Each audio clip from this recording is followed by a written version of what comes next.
Bhiwadi industries area की हम बात करें तो लगातार मजदूर अपनी मांगों को लेकर निरंतर धरना प्रदर्शन पर हैं। आज चौपान की क्षेत्र में मेरे साथ चौधरी खूबी खान सरपंच हैं, जो ये श्रमिक हैं या मैं कहूँ जो मजदूर है, जो अपनी मांगों को लेकर निरंतर हर फैक्ट्री के सामने अपनी मांगों को लेकर धरने पर बैठ रहे हैं। सरपंच साहब, किस तरह उन बातों को देखते हैं, क्योंकि 8-9 हज़ार में परिवार का पालन करना, क्योंकि आज के टाइम पे आप महंगाई देख सकते हो। जिस व्यक्ति की मैं बात करूं, आज के टाइम पे सिलेंडर ही 3,000-4,000 सा मिल रहा है, तो 9,000 में कैसे अपने घर की मैं कह सकता हूं अपना जीवन यापन करेगा। सरपंच साहब, निरंतर भिवाड़ी या चौपान की इंडस्ट्रियल एरिया है, जो खुसखेड़ा जो एरिया है, वहां पर फैक्ट्रियों के सामने निरंतर धरना प्रदर्शन किया जा रहा है। क्या लगता है सरपंच साहब, क्या कहेंगे? ये बिल्कुल सही कर रहे हैं जो भी मजदूर लोग कर रहे हैं। जब बेचारों का पेट नहीं भरेगा तो ये कहाँ जाएंगे। ये जो 166 टेम्परेचर में भी काम कर रहे हैं, कम में भी काम कर रहे हैं और रात और दिन ये कमाने में लग रहे हैं, फिर इनका पेट नहीं भरेगा तो ये कहाँ जाएंगे। 3,000 का सिलेंडर हो गया, 5,000 रुपये कमरा किराया दे रहे हैं, सब्जी बगैर 300 के सब्जी नहीं बन रही इनकी। भाई पेट कहाँ, जब भरेगा नहीं तो कहाँ जाएंगे। अब 9-10 हज़ार रुपये इनको तनख्वाह फैक्ट्री दे रही है, तो ये बहुत ही इनके साथ गलत हो रहा है। सरकार को भी सोचना चाहिए और फैक्ट्री वालों को भी सोचना चाहिए, क्योंकि फैक्ट्री वालों को भी, फैक्ट्री वाले के भी बच्चे हैं और वो भी एक मजदूरी बिजनेस कर रहे हैं। उनको देखना चाहिए, मजदूर आदमी के साथ इतनी जास्ती नहीं होनी चाहिए। तो जब पेट आदमी का नहीं भरेगा, मजदूर आदमी का, तो भाई वो तो फिर तो धरना प्रदर्शन वो तो करेगा, कहाँ जाएगा, फिर वो अपनी आवाज़ तो उठाएगा। सरपंच साहब, जब एक वीआईपी किसी कंपनी का ओनर या मैनेजर जो उस वीआईपी गाड़ी में चलता है, जो लग्जरी गाड़ी होती है, क्या उन मजदूरों की मेहनत की नहीं है? क्या उनके वजह से बिना वजह वो गाड़ी आ सकती है? नहीं, अगर मजदूर फैक्ट्री में काम नहीं कर रहे हैं तो फिर ये कहाँ से लग्जरी गाड़ी लाएंगे, कहाँ से ये वीआईपी होटलों में घूमेंगे। ये सारा जो इनका वीआईपी कारनामा है इन फैक्ट्री वालों का, ये मजदूरों की बरकत से ही तो ये सारे फल फूल रहे हैं। तो इसीलिए इनको मजदूरों के बारे में सोचना चाहिए, सरकार को भी फैक्ट्री वालों को भी। इनकी तनख्वाह बढ़नी चाहिए, क्योंकि इनका ये खर्चा नहीं चल रहा। अब 3,000 रुपये का सिलेंडर हो रहा है, कहाँ इतनी महंगाई में कौन 9-10 हज़ार रुपये में खर्चा चला लेगा। सरपंच साहब, आज 4 से 5 फैक्ट्रियों के अंदर धरना प्रदर्शन हुआ। बीकेटी हो गई, बियर फैक्ट्री हो गई, या फिर हम बात करें काफ़ी फैक्ट्रियों के अंदर धरना प्रदर्शन हुआ। सरपंच साहब, इससे पहले वो धरना प्रदर्शन क्यों नहीं हुआ? उसके पीछे क्या कारण रहा? क्या महंगाई को देखते उस टाइम सिलेंडर 1,000 रुपये का था, वो अपना जीवन व्यापन कर रहे थे, अब 3,000 को तो उनकी मजबूरी बनी क्या धरना प्रदर्शन के लिए? भैया एक बात बताओ, जो सिलेंडर 1,000 रुपये का आ रहा था आज वो 3,000 का मिल रहा है, तो फिर वो उस टाइम तो अपने वो गुजारा कर रहे थे थोड़ा थोड़ा करके, है नहीं। लेकिन अब ये कहाँ जाएंगे जो 3,000 का सिलेंडर मिल रहा है। तो इसीलिए सरकार को भी सोचना चाहिए और फैक्ट्री वालों को भी सोचना चाहिए। मजदूर आदमी के पेट पे लात नहीं मारनी चाहिए, चाहे वो कहीं यूपी का है, चाहे बिहार का है, चाहे वो कहीं का भी है। इनकी तनख्वाह बढ़नी चाहिए। ये बिल्कुल अपनी सही मांगों पे जो ये धरना प्रदर्शन कर रहे हैं बिल्कुल सही कर रहे हैं, कोई गलत नहीं कर रहे हैं। सरपंच साहब, एक सबसे इम्पोर्टेंट मांग और मैं कह सकता हूँ हमारे क्षेत्र की सबसे बड़ी नीड, अब हम बात करेंगे अपने लोकल क्षेत्र की। सरपंच साहब, जो हमारे युवा साथी हैं, जो 10th 12th करके या IIT करके, उन बच्चों को ये कंपनी वाले ना नौकरी देते हैं। जब उनसे कहा जाए वैकेंसी के लिए कंपनी में जाते हैं तो बोलते हैं कि ओवरफुल हो गई, कंपनी में कोई वैकेंसी नहीं है। सरपंच साहब, क्या वजह होती है? मैं ये कह रहा हूँ, जब ये चुनाव आता है ना, तो सारे नेता इधर उधर से आ जाते हैं। अरे भाई, हम तुम्हारे बच्चों को नौकरी लगवाएंगे, फैक्ट्री में लगवाएंगे, हर जगह इनको फिट करेंगे, बस आप तो वोट दे दो, फिर हम विकास भी करेंगे, सारा काम करेंगे। झूठे बहाने चुनाव के टाइम में सारे भरते हैं ये। और अब ये कोई दिखाई भी नहीं देता उसके बाद में, चुनाव होने के बाद में। और आज की तारीख में हर यूथ, जो भी लड़का है, वो नशा कर रहा है, जुआ खेल रहा है, टटलू काट रहा है, इन्हीं बेहुदे कामों में लगे हुए हैं। ये सारी नेताओं की देन है। अगर नेता सीरियस अपनी समाज की बात को लेके चलें और परेशानी को लेके चलें, तो ये जो सारे खुराफाती काम यूथ कर रहा है ये बिल्कुल ना हो। अगर ये मेहनत से उनकी समाज के लिए, विकास के लिए लड़ें और फैक्ट्री वालों से भी ये कहें कि भाई हमारे लोकल आदमी को लगाओ, ये कहाँ जाएंगे। जब ज़मीन हमारी फैक्ट्रियों में गई सारी और कौड़ी भर के दाम के हिसाब से इन्होंने हमारे को मुआवजा दिया है, तो फिर हमारे बच्चे कहाँ जाएंगे। ये फैक्ट्री में तो मजदूरी करेंगे। तो इनका मतलब होता है बस खाली चुनाव में, उसके बाद में फिर ये चुप भी खींच जाते हैं। सरपंच साहब, आपने 1 साल पहले एक जिम्मा उठाया था समाज सुधार मुहिम।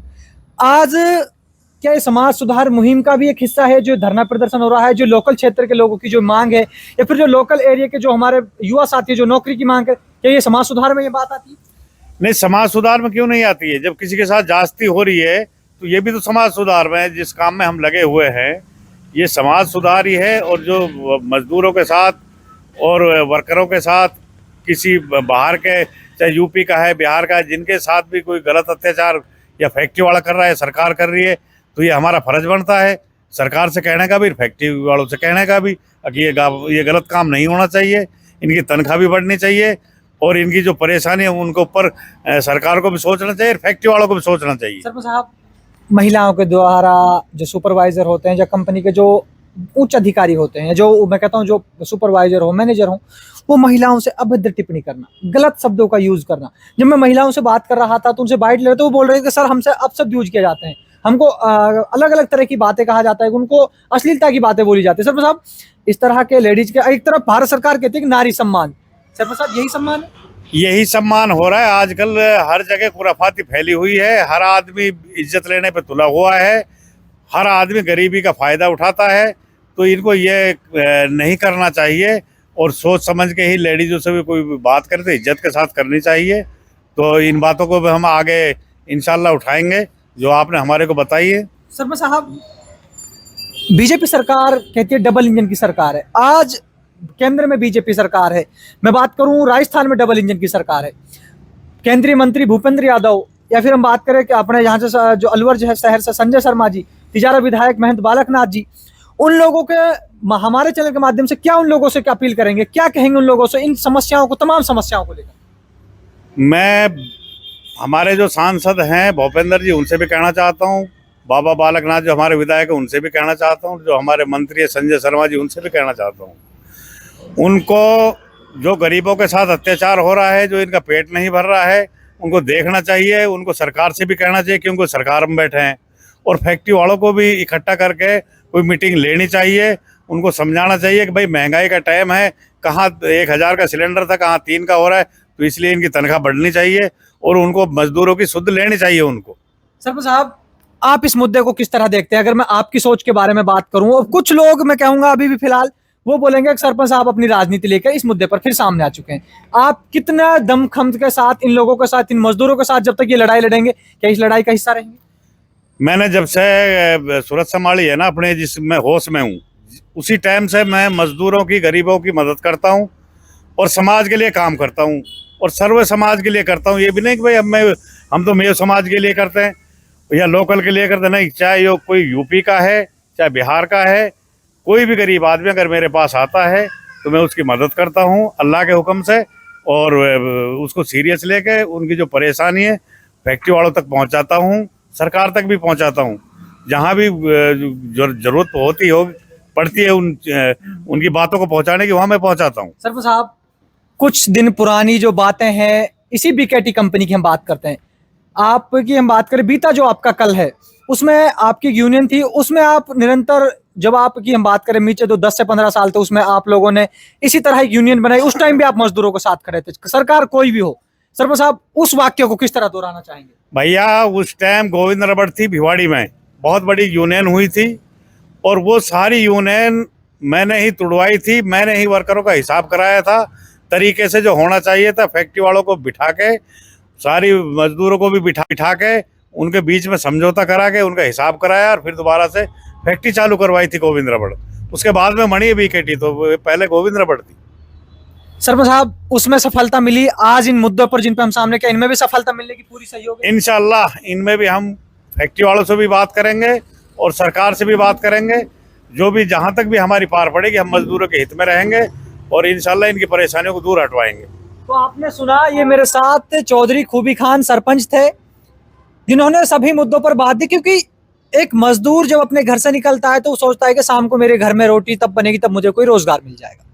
अगर हम आज उस रोजगार की बात करें तो 9-10 हज़ार में वो परिवार का पालन करना, क्योंकि 3000 का सिलेंडर, 5000 का रूम किराया, जो लोग बिहार यूपी से आकर प्रदेश में आकर नौकरी कर रहे हैं, उनकी मजबूरी बन चुकी है कि वो लोग धरना प्रदर्शन करें। चौधरी खूबी खान सरपंच ने कहा कि वो निरंतर उनके साथ रहेंगे जब तक उन्होंने कहा कि मेरे सूरत संभालिए, कैसे एक होश संभाला है। उस दिन से वो किसानों की ये बात करें, जो मजदूर वर्ग उनके हित में रहे। तो आप लोग मेरे साथ बने रहिएगा और देखते रहिए इंडिया न्यूज़ 64।